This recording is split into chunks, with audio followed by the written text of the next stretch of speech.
Good evening. Welcome to the Daily Mirror News Roundup. You're with me, Azaz Zahid Kareem. Let's take a look at our headlines. Over 5.8 million people in Sri Lanka have received the first dose. Health authorities concerned over spread of tinea. The mobile phone of the main domestic servant of Rishad Batiuddin's residence handed over to CID.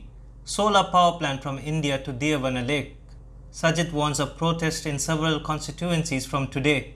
Inter-provincial movement restrictions remains until further notice. Now diving into these stories in detail.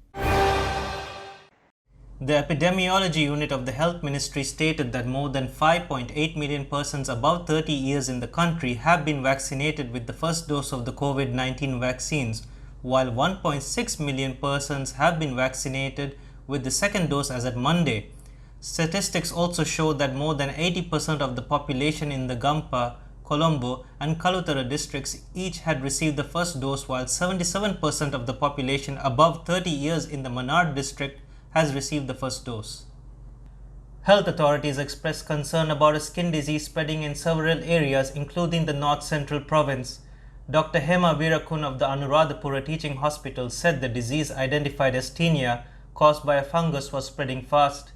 She stressed the need to obtain treatment under medical advice for about 6 months to recover from the disease, or else the infection could worsen.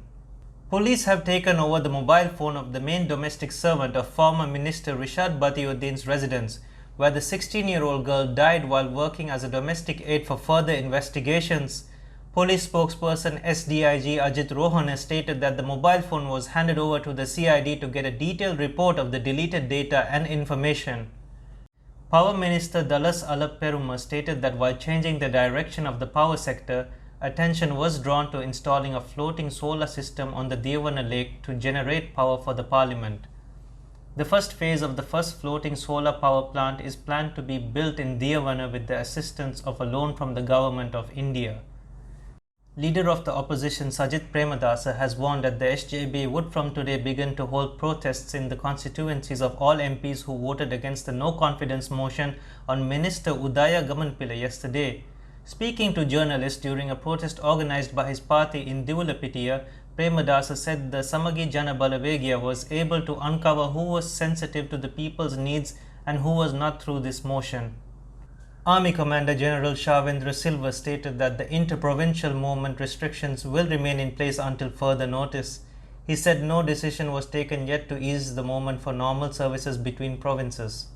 For further details on these stories, visit our website www.dailymirror.lk. You're with me, Azaz Zahid Kareem. This was the Daily Mirror News Roundup.